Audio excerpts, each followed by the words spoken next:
Subscribe now and press the bell icon. Never miss an update. नमस्कार दोस्तों, स्वागत है आप सभी का स्टडी विद भूषण के यूट्यूब चैनल पर। अगर आप शिक्षक भर्ती 2021 की तैयारी कर रहे हैं तो यह हमारी वीडियो आपके लिए बहुत ही हेल्पफुल होने वाली है। आज हम लेकर आए हैं सामान्य ज्ञान एवं समसामयिक के महत्वपूर्ण टॉप 30 क्वेश्चन जो आपके एग्जाम की दृष्टि से बहुत ही हेल्पफुल होगा। ये हमारा 13वां एपिसोड है। चलिए वीडियो को शुरू करते हैं। ये रहा पहला क्वेश्चन आपके सामने।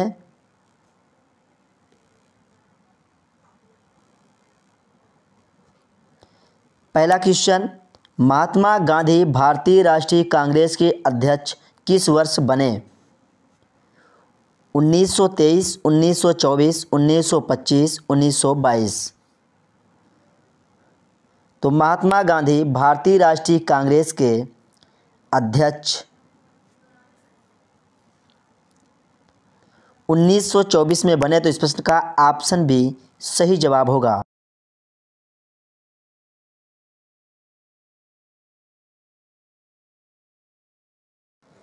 प्रश्नों को हम देख लेंगे किस किस टाइप से बनते हैं। तो भारतीय राष्ट्रीय कांग्रेस की स्थापना की बात करें तो इसकी स्थापना 28 दिसंबर 1885 ईस्वी में हुई। भारतीय राष्ट्रीय कांग्रेस के पहले अध्यक्ष व्योमेश चंद्र बनर्जी थे। अगर एग्जाम में आ जाए तो आप कॉपी पेन लेकर बैठें, वीडियो को पूरा एंड तक ज़रूर देखें। हर एक प्रश्न का एक्सप्लेनेशन आपको हमारे वीडियो में मिलेगा, तो आप कॉपी पेन लेकर ज़रूर बैठें और वीडियो को पॉज करें और अपने कॉपी में नोट डाउन जरूर करते चलें। तो भारतीय राष्ट्रीय कांग्रेस के पहले अध्यक्ष अगर पूछा जाए तो व्योमेश चंद्र बनर्जी आपको आंसर टिक करना है। महात्मा गांधी ने 1924 में कांग्रेस के बेलगाम अधिवेशन की अध्यक्षता की थी। इस प्रश्न का आपका ऑप्शन बी सही जवाब था। महात्मा गांधी ने भारतीय राष्ट्रीय कांग्रेस के अध्यक्ष किस वर्ष बने, ये क्वेश्चन आपसे पूछा गया था। अगर एग्जाम में पूछा जाए कि कांग्रेस की पहली महिला अध्यक्ष, तो आपको आंसर टिक करना है श्रीमती एनी बेसेंट।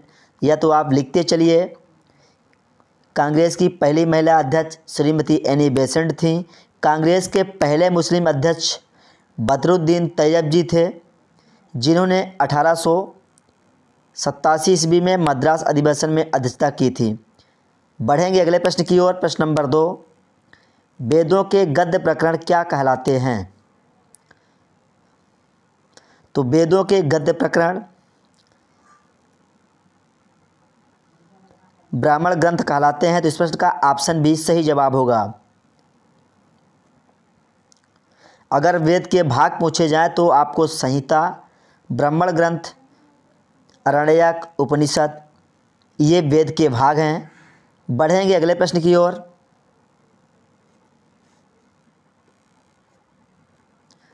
पराध्वनिक गति का मापांकन किस इकाई से होता है? तो पराध्वनिक गति का मापांकन मैक से होता है। तो इस प्रश्न का ऑप्शन ए सही जवाब होगा।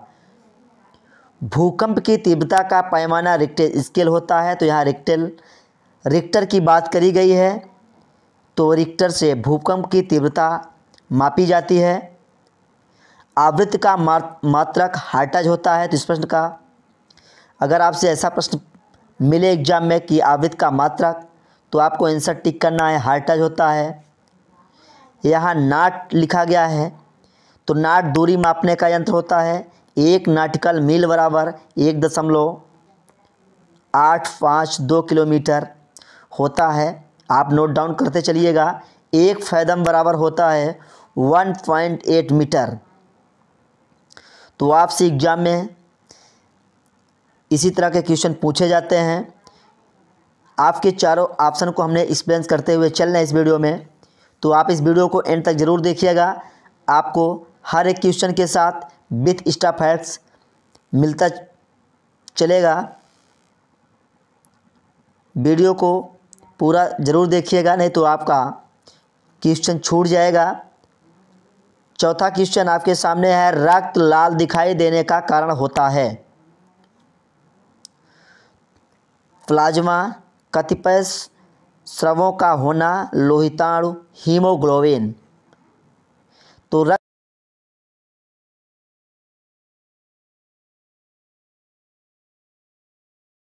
हीमोग्लोबिन, रुधिर का लाल रंग उसमें उपस्थित हीमोग्लोबिन के कारण होता है।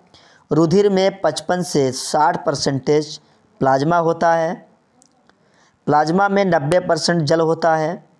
10% में कार्बोहाइड्रेट, प्रोटीन आदि होते हैं। हीमोग्लोबिन का कार्य अगर पूछा जाए तो शरीर के अन्य भागों में ऑक्सीजन का परिवहन करना। एग्जाम में बहुत पूछा जाता है कि हीमोग्लोबिन का क्या कार्य है, तो आपको आंसर लिखना है शरीर के अन्य भागों में ऑक्सीजन का परिवहन करना। बढ़ेंगे अगले प्रश्न की ओर। प्रश्न नंबर 5वां आपके सामने है। जल जो साबुन लगाने पर अच्छा झाग नहीं बना पाता है को क्या कहते हैं? खारा जल, भारी जल, मृदु जल, संक्रमित जल। तो जल जो साबुन लगाने पर अच्छा झाग नहीं बना पाता है तो उसे खारा जल कहते हैं। तो इस प्रश्न का ऑप्शन ए सही जवाब होगा। जल की अस्थायी कठोरता, ध्यान दीजिएगा, स्थायी और अस्थायी में जल की अस्थायी कठोरता उसमें उपस्थित कैल्शियम और मैग्नीशियम के बाइकार्बोनेट के कारण होती है। जल की स्थायी कठोरता, अब हम बात कर रहे हैं कि जल की स्थायी कठोरता की, तो जल की स्थायी कठोरता उसमें कैल्शियम और मैग्नीशियम के सल्फेट, क्लोराइड, नाइट्रेट आदि लवणों के घुले रहने के कारण होती है। अगर जल की अस्थायी पूछा जाए एग्जाम में तो आपको मैग्नीशियम बाइकार्बोनेट ट्रिक लगा लीजिए कि बाइकार्बोनेट अगर मैग्नीशियम के साथ लिखा मिले तो इसी को आपको टिक कर देना है। बढ़ेंगे नेक्स्ट क्वेश्चन की ओर। क्वेश्चन नंबर 6 आपके सामने। मुगल काल में पुलिस बल के मुखिया को क्या कहा जाता था? दारोगा, फौजदार, सूबेदार, कोतवाल। मुगल काल में पुलिस बल के मुखिया को कोतवाल कहा जाता था। तो इस प्रश्न का ऑप्शन डी सही जवाब है।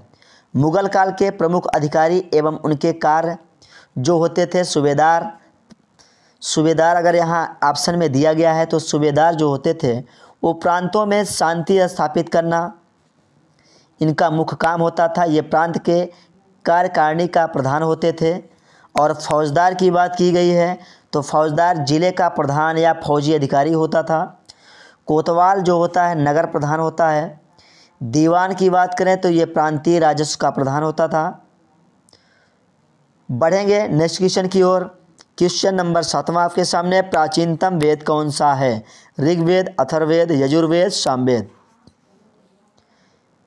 तो प्राचीनतम वेद ऋग्वेद को कहते हैं। इस प्रश्न का ऑप्शन ए सही जवाब होगा। इसमें 10 मंडल, 1028 सूक्त और 10,462 ऋचाएँ। इस वेद की ऋचाओं को पढ़ने वाले ऋषि को होत्री कहते हैं। ये भी एग्जाम में कई बार पूछा गया है।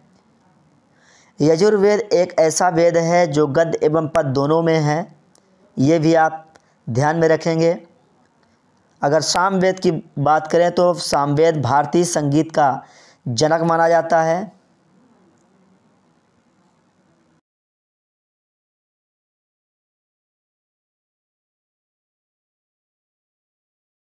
संविधान लिखा गया था 2 वर्ष से अधिक किंतु 3 वर्ष से कम अवधि में, 3 वर्षों में, 3 वर्ष से अधिक अवधि में, 2 वर्षों में।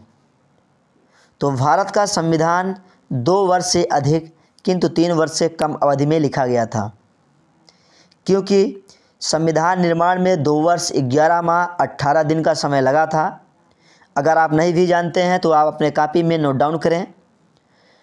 भारत का संविधान भारत का सर्वोच्च विधान है जो संविधान सभा द्वारा 26 नवंबर 1949 को पारित हुआ और 26 जनवरी 1950 को प्रभावी हुआ। संविधान निर्माण में कुल 2 वर्ष 11 माह 18 दिन का समय लगा, तो इसे आप नोट डाउन जरूर कर लें। बहुत बार एग्जाम में पूछा गया है। संविधान के प्रारूप पर कुल 114 दिन बहस हुई, ये भी इम्पोर्टेंट है, इस पॉइंट को भी आप लिख लीजिए। बढ़ते हैं अगले प्रश्न की ओर। प्रश्न नंबर 9। सिफ कीला दर्रा हिमालय की किस घाटी में स्थित है? नाभा घाटी, चंद्रा घाटी, कुल्लू घाटी, सतलज घाटी। तो सिपकीला दर्रा हिमालय की सतलज घाटी में स्थित है। इस प्रश्न का ऑप्शन डी सही जवाब होगा। सिपकीला दर्रा भारत के हिमाचल प्रदेश के किन्नौर जिले को तिब्बत के नगरी विभाग के जनादा जिले में जोड़ता है। सतलज नदी इस दर्रे के पास से गुजरती है, जो तिब्बत से भारत में दाखिल होती है। बढ़ेंगे अगले प्रश्न की ओर।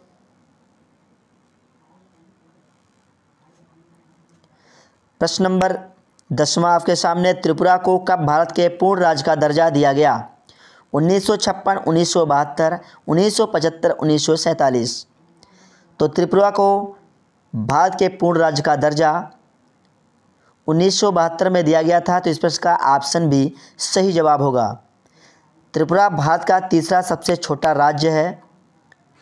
ये पहली पॉइंट आप नोट डाउन कर लीजिएगा, जिसका क्षेत्रफल 10,492 वर्ग किलोमीटर है। त्रिपुरा की राजधानी अगरतला है। ये भी नोट डाउन कर लीजिएगा आप। पहली बात तो आप जानते होंगे, अगर नहीं भी जानते हैं तो आप ध्यान रखिएगा। इस राज्य में जिलों की संख्या की बात करें तो 8 जिले हैं। जनसंख्या घनत्व की बात करें तो 350 प्रति वर्ग किलोमीटर है।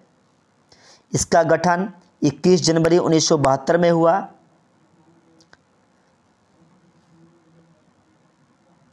बढ़ेंगे अगले प्रश्न की ओर। प्रश्न नंबर 11। हवा में निम्नलिखित में से कौन सी गैस प्रधान रूप में विद्यमान है?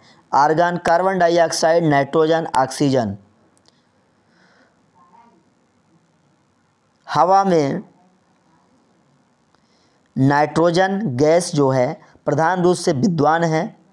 तो इस प्रश्न का ऑप्शन सी सही जवाब होगा। आयतन के अनुसार वायुमंडल में 30 मील के अंदर विभिन्न गैसों का मिश्रण, जैसे नाइट्रोजन 78.07%, ऑक्सीजन 20.93%, या यूँ कह लीजिए कि 21%।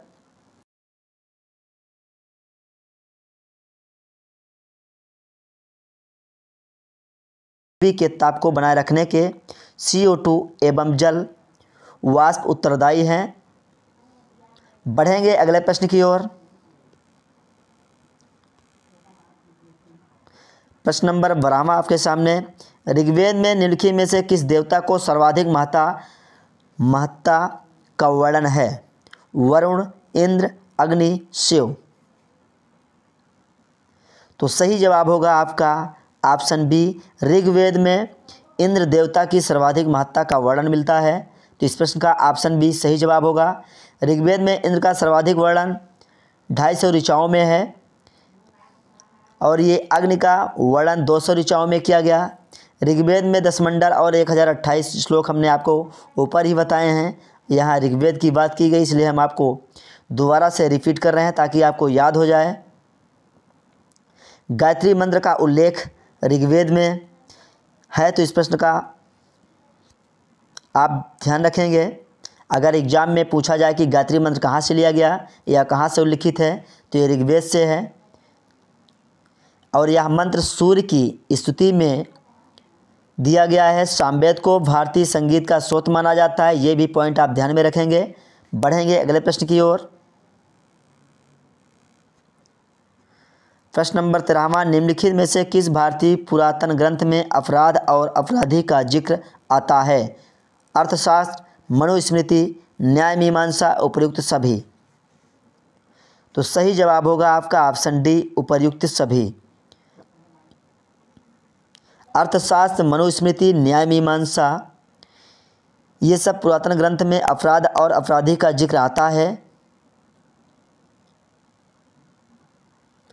अर्थशास्त्र की रचना चंद्रगुप्त मौर्य के प्रधानमंत्री विष्णुगुप्त या चाणक्य कह लीजिए या कौटिल्य, उन्हीं का नाम है ये। उन्हीं ने अर्थशास्त्र की रचना की थी। अर्थशास्त्र को भारत का प्रथम राजनैतिक ग्रंथ माना जाता है। अष्टाध्यायी संस्कृत व्याकरण का प्रमुख ग्रंथ है। ये बात ध्यान में रखिएगा, बहुत बार एग्जाम में पूछा जाता है। अष्टाध्यायी के रचनाकार हैं पाणिनि। आपके एग्जाम के पॉइंट ऑफ व्यू से ये सभी इम्पॉर्टेंट फैक्ट्स आपके लिए बहुत ही इम्पॉर्टेंट है, आप इसे नोट डाउन जरूर करिएगा। बढ़ेंगे अगले प्रश्न की ओर। प्रश्न नंबर 14 आपके सामने, भारत और पाकिस्तान के बीच ताशकंद समझौता कब हुआ था? 1966, 1962, 1965, 1971। भारत और पाकिस्तान के बीच ताशकंद समझौता 1966 ईस्वी में हुआ था। तो इस प्रश्न का ऑप्शन ए सही जवाब होगा। ताशकंद समझौता भारत और पाकिस्तान के बीच 10 जनवरी 1966 को हुआ। यह एक शांति समझौता था।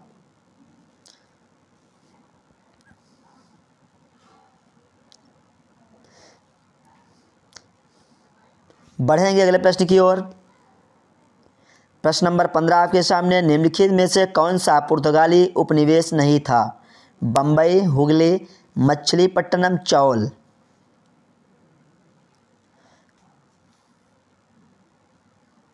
सही जवाब हो जाएगा आपका ऑप्शन सी, मछलीपट्टनम।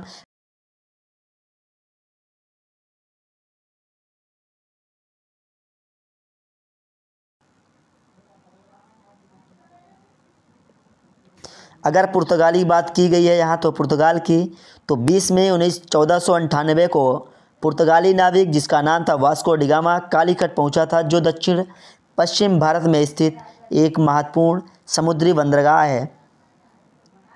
1501 ईस्वी में वास्को डिगामा दूसरी बार फिर भारत आया और उसने कन्नौर में एक व्यापारिक फैक्ट्री स्थापित की। बाद में पुर्तगाली उपनिवेश दमन द्वीप, कोचीन, कालीकट, कन्नौर, कोलंबा, नागपट्टनम आदि में था। मछलीपट्टनम डचों का उपनिवेश था, इस यहाँ आपका नहीं पूछा गया था। तो सही जवाब होगा आपका ऑप्शन सी, क्योंकि मछलीपट्टनम डचों का उपनिवेश था, ना कि पुर्तगालियों का। बढ़ेंगे अगले प्रश्न की ओर।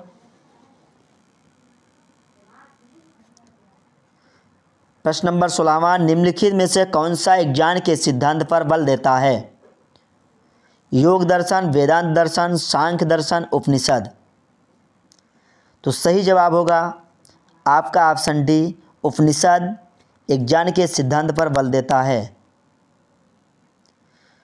उपनिषद की बात की गई हो तो उपनिषद का शाब्दिक अर्थ उस विद्या से है जो गुरु के समीप बैठकर एकांत में सीखा जाता है।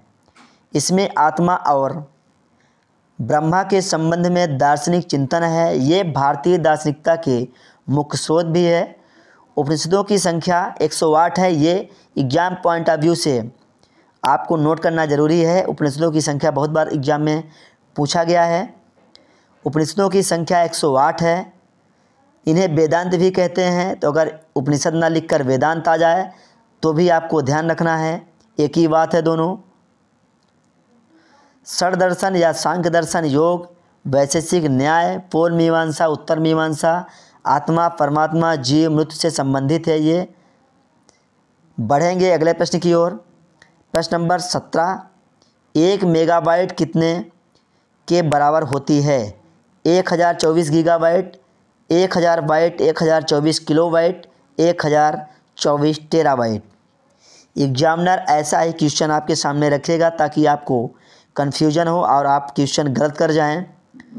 जैसे आपके सामने ये क्वेश्चन 17 बिल्कुल ईजी आपको लग रहा होगा, लेकिन जो ऑप्शन यहाँ पे दिया गया है बहुत ही डिफ़िकल्टीज रूप में रखा गया है ताकि आपको भ्रमित किया जा सके और आपका एक नंबर कट जाए। तो आपका सही जवाब होगा ऑप्शन सी, 1 मेगाबाइट 1024 किलोबाइट के बराबर होती है। नोट डाउन कर लीजिएगा और इसे ध्यान रखिएगा, बहुत बार एग्जाम में पूछा जाता है।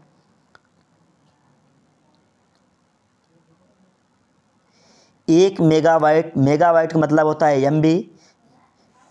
लोग ज़्यादातर मोबाइल चलाते हुए एमबी कहते हैं, हमारा एमबी चुक गया तो आप सभी जानते होंगे।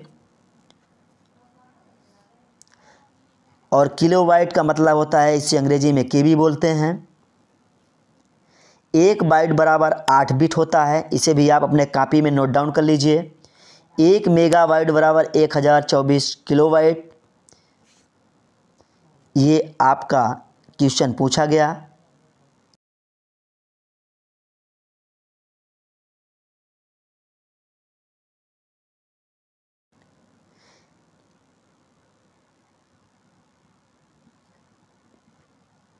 और एक क्वेश्चन बहुत बार कंप्यूटर्स में पूछा जाता है कि कंप्यूटर का पितामह किसे कहा जाता है, तो चार्ल्स बैबेज को कंप्यूटर का पितामह कहा जाता है। ये भी आप नोट डाउन कर लीजिएगा अपने नोटबुक में।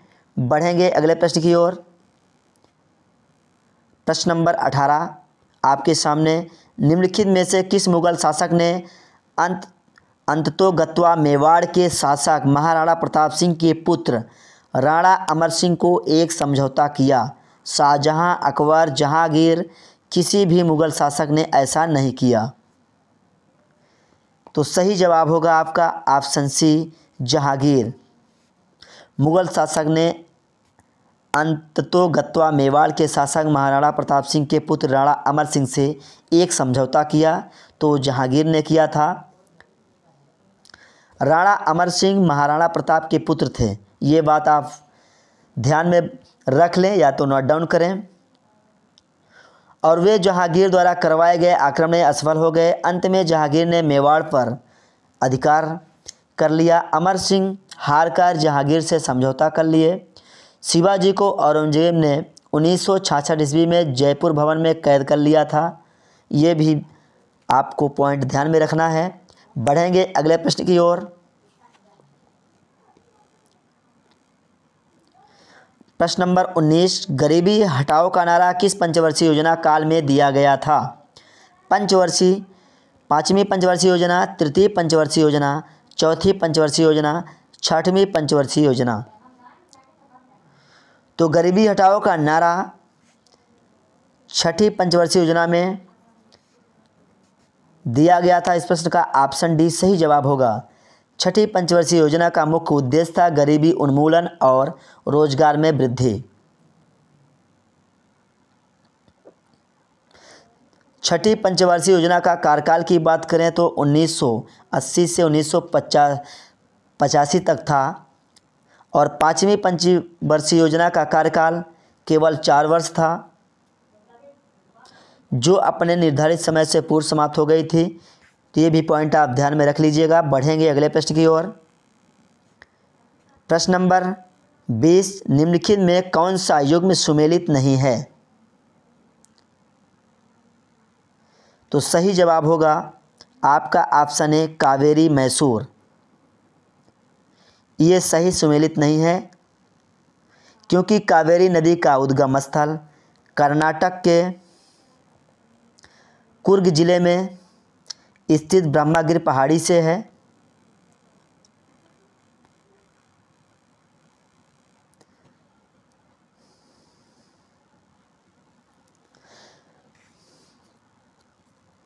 ताप्ती नदी बैतूल का पठार, सोन नदी पेंड्रा का पठार, गोदावरी नदी त्रिम्बाक का पठार। ये सभी सही सुमेलित है। कावेरी का सही मिलान हमने आपको बता दिया। किसका? कर्नाटक के कुर्ग जिले में स्थित ब्रह्मगिर पहाड़ी जो बंगाल की खाड़ी में जाकर गिरती है। इसे दक्षिण भारत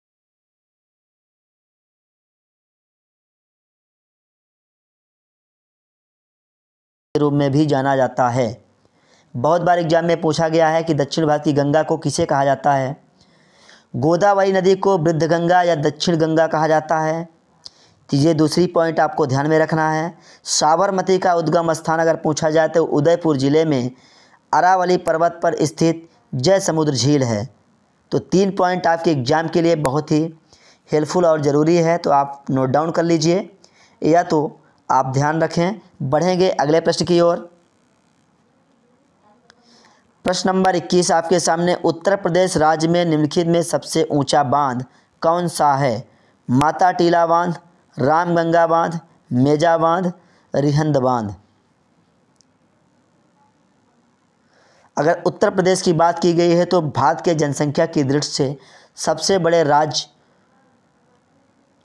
अगर एग्जाम में पूछा जाए तो आपका उत्तर प्रदेश है।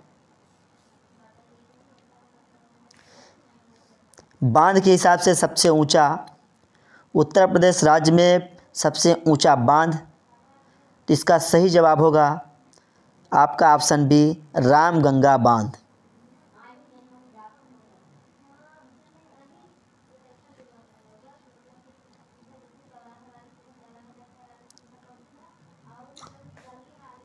अगर ऊंचाई एग्जाम में पूछा जाए तो इसकी ऊंचाई 128 मीटर, माता टीला बांध की ऊंचाई 35 मीटर, मेजा बांध 19.2 मीटर और रिहंद 91 मीटर। बढ़ेंगे अगले प्रश्न की ओर। प्रश्न नंबर 22 आपके सामने। विटामिन सी का रासायनिक नाम क्या है? साइट्रिक अम्ल, एस्कॉर्बिक अम्ल, थायमीन, टार्ट्रिक अम्ल। तो विटामिन सी का रासायनिक नाम आपको बताना है। सही जवाब होगा आपका ऑप्शन बी, एस्कॉर्बिक अम्ल।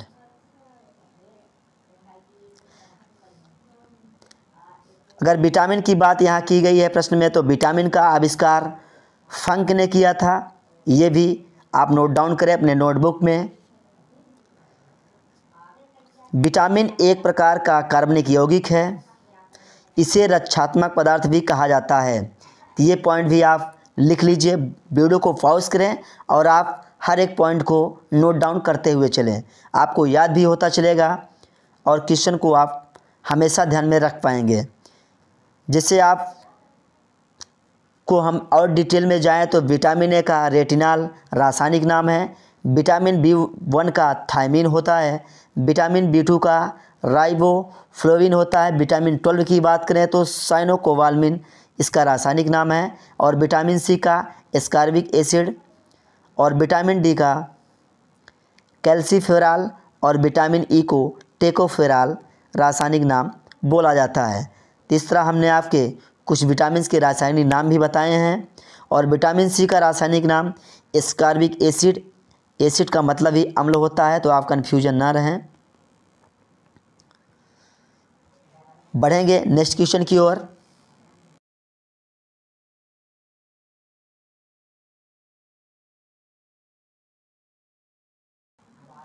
क्वेश्चन आपको दिखाई ना दे रहा होगा। क्वेश्चन को थोड़ा बड़ा करते हैं। क्वेश्चन 23, सूची फर्स्ट को सूची सेकंड के साथ मिलान कीजिए और नीचे दिए गए विकल्पों में से सही उत्तर चुनिए। तो आपको सूची फर्स्ट और सूची सेकंड का मिलान करना है।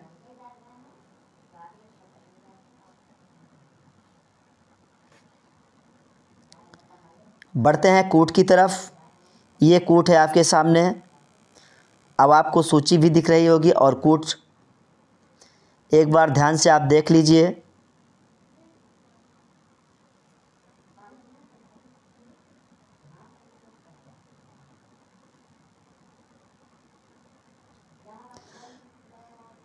तो इस प्रश्न का ऑप्शन ए सही जवाब होगा। अब मिलान कर लेते हैं इस कूट का। पुलिकट झील तमिलनाडु। पुलिकट झील जो है भारत में दूसरी सबसे बड़ी खारे पानी की झील है और यह आंध्र प्रदेश और तमिलनाडु की सीमा पर फैली हुई है। तो तमिलनाडु और आंध्र प्रदेश अगर ऑप्शन में दोनों मिले तो दोनों मारना है। तमिलनाडु ना मिले, आंध्र प्रदेश मिले तो आपको आंध्र प्रदेश मारना है। अब बात करें चिल्का झील, तो इसका संबंध उड़ीसा से है। चिल्का झील भारत की सबसे बड़ी एवं विश्व में दूसरी सबसे बड़ी समुद्री झील है। तो ये पॉइंट आप नोट डाउन करें। और यह उड़ीसा राज्य में है, तो इसका मिलान हमने आपको करवा दिया। अब आते हैं ऑप्शन सी पर, वुलर झील। वुलर झील जम्मू कश्मीर में है। यहाँ कश्मीर बस लिखा है, तो कन्फ्यूजन आपको नहीं होना है। और सांभर झील लास्ट आपका, ये राजस्थान में है। वुलर झील जम्मू और कश्मीर के बांडीपोरा ज़िले में स्थित एक झील है। यह भारत की मीठे पानी की सबसे बड़ी झील है। तो एग्जाम में पूछा जाता है कि भारत में मीठे पानी की सबसे बड़ी झील कौन सी है, तो आपको आंसर लिखना है वुलर झील। और सांभर झील राजस्थान में जयपुर के समीप स्थित एक लवण झील है। तो यह खारे पानी की झील है। बढ़ेंगे अगले प्रश्न की ओर। प्रश्न नंबर 24 आपके सामने। निम्नलिखित में से किसने उसी विषय में 2 नोबेल पुरस्कार प्राप्त किए? Pierre Curie, madam Curie, John Bardeen, Linus Pauling. देखिए 2 क्वेश्चन जो ऑप्शन में दिए गए हैं बिल्कुल एक ही तरह आपको लग रहे होंगे, पियरे क्यूरी और मैडम क्यूरी, लेकिन ऐसा नहीं है। एग्जामिनर आपको फंसाने के लिए ऐसे क्वेश्चन को रखते हैं। आपको घबराने की कोई ज़रूरत नहीं है। अगर आप एग्ज़ाम में जाएं तो आराम से पहले क्वेश्चन को पढ़ें। तो सही जवाब होगा इस प्रश्न का ऑप्शन सी, जॉन बर्दीन। जॉन बर्दीन एक अमेरिकी भौतिक वैज्ञानिक थे जिन्हें विलियम शोकली और वाल्टर ब्रैटेन के साथ 1947 में ट्रांजिस्टर इजाद करने के लिए 1556 में भौतिक का नोबेल पुरस्कार मिला। उसके बाद उन्हें 1972 में अतिचालक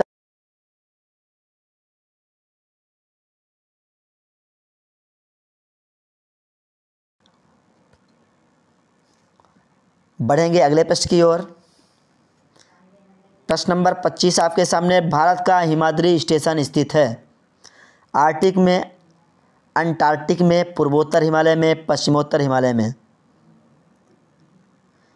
तो भारत का हिमाद्री स्टेशन आर्कटिक में स्थित है, तो इस प्रश्न का ऑप्शन ए सही जवाब हो जाएगा। भारत का हिमाद्री स्टेशन आर्कटिक में स्थित है।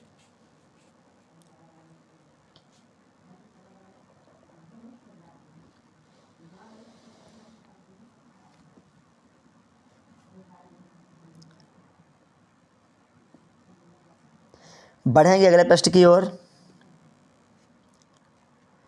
प्रश्न नंबर 26 ग्रेनाडा स्थित है?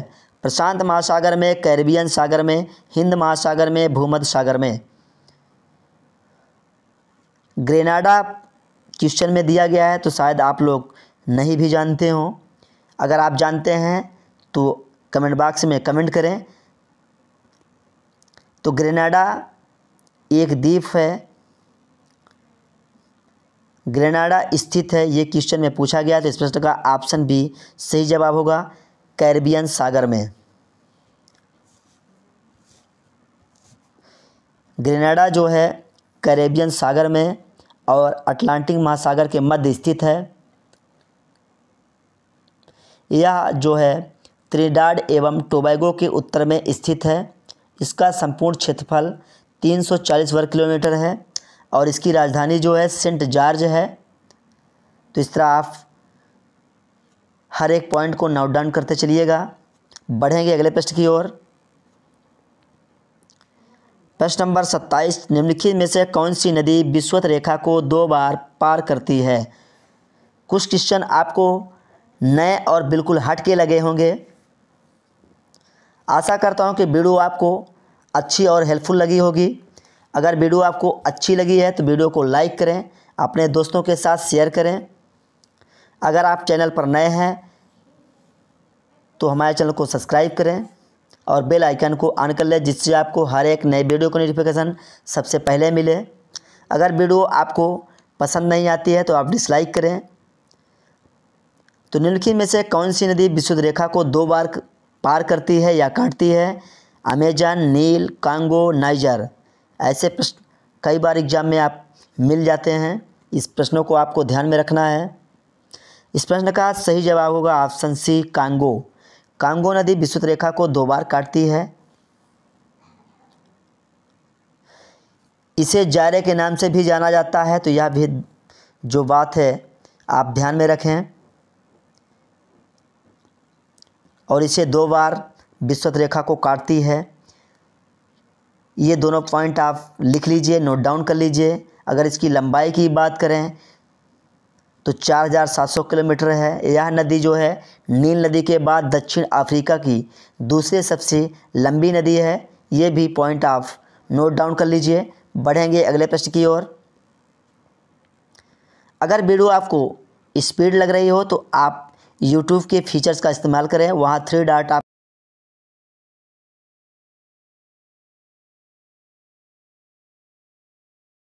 हैं, ये आपके ऊपर है। अगर स्पीड में वीडियो को आपको देखना है तो आपको स्पीड बढ़ा ले, कम ज़्यादा वहीं आपको ऑप्शन मिल जाएगा। क्वालिटी अगर आपको कम लगे, स्पष्ट ना लगे, तो क्वालिटी भी आप यहाँ से बढ़ा लीजिएगा। क्वेश्चन नंबर 28 आपके सामने। विश्व की सबसे बड़ी पर्वत श्रृंखला कौन सी है? Alps, Himalaya, Karakoram, Andes, Tibet. तो विश्व की सबसे बड़ी पर्वत श्रृंखला एंडीज है। इस प्रश्न का ऑप्शन सी सही जवाब होगा। तो पहली पॉइंट आपको लिख लेना है कि एंडीज पर्वत श्रृंखला विश्व की सबसे बड़ी पर्वत श्रृंखला है और यह दक्षिण अमेरिका के पश्चिमी तट पर उत्तर से दक्षिण लगभग 7,242 किलोमीटर तक फैला है और इसकी सबसे ऊंची चोटी जो है अफांगगुआ, बहुत बार पूछा गया ये भी एग्जाम में, शायद आपके शिक्षक भर्ती में ना आए तो अच्छी बात है। 6,961 किलोमीटर है इसकी ऊंची चोटी, जिसे अफांगुआ कहते हैं। राकी पर्वत का स्थान दूसरा है जो 6,035 किलोमीटर है और हिमालय का स्थान तीसरा है जो 3,862 किलोमीटर लंबा है। तीसरा आप एक एक पॉइंट को नोट डाउन कर लीजिए। बढ़ेंगे अगले प्रश्न की ओर। प्रश्न नंबर 29वां यानी 29, निम्नलिखित में कौन सा ग्रह पृथ्वी की अपेक्षा आकार में छोटा है? नेपच्यून, शुक्र, शनि, यूरेनस। सही जवाब होगा आपका ऑप्शन बी शुक्र। यहाँ पूछा गया था कि कौन सा ग्रह पृथ्वी की अपेक्षा आकार में छोटा है, पृथ्वी से तुलना पूछी गई थी, तो ये आपका सही जवाब शुक्र होगा। सौरमंडल में अगर स्थिति के हिसाब से ग्रहों का आकार छोटे से बड़े के अनुसार देखा जाए तो पहले बुध, मंगल, शुक्र, पृथ्वी, नेपच्यून, यूरेनस, शनि और सबसे बड़ा ग्रह आपका बृहस्पति है। तो इस प्रकार इसका क्रम है। आप एक बार हम आपको बोल दे रहे हैं, फिर से रिपीट कर दे रहे हैं और आप नोट डाउन कर लीजिए। छोटे से बड़े के अनुसार शॉर्टकट में लिख लीजिएगा। बुध, मंगल, शुक्र, पृथ्वी, नेपच्यून, यूरेनस, शनि, बृहस्पति। अगर सबसे बड़ा ग्रह पूछा जाए तो आपका बृहस्पति आपको लिखना है एग्जाम में। तो ये पॉइंट आप आशा करता हूँ कि आप लिख लिए होंगे। बढ़ते हैं अगले प्रश्न की ओर और इस प्रश्न का लास्ट क्वेश्चन नंबर 30। इस वीडियो का ये लास्ट क्वेश्चन है। दिन और रात कहाँ बराबर होते हैं? विषुवत रेखा पर, ध्रुवों पर, प्राइम मेरिडियन पर, अंटार्कटिका पर। तो सही जवाब होगा आपका दिन और रात विषुवत रेखा पर बराबर होते हैं। तो इस प्रश्न का ऑप्शन ए सही जवाब होगा, क्योंकि विषुवत रेखा पर सूर्य की किरणें जो है वर्ष भर लंबवत पड़ती है, जिस कारण दिन और रात विषुवत रेखा पर लगभग बराबर होते हैं।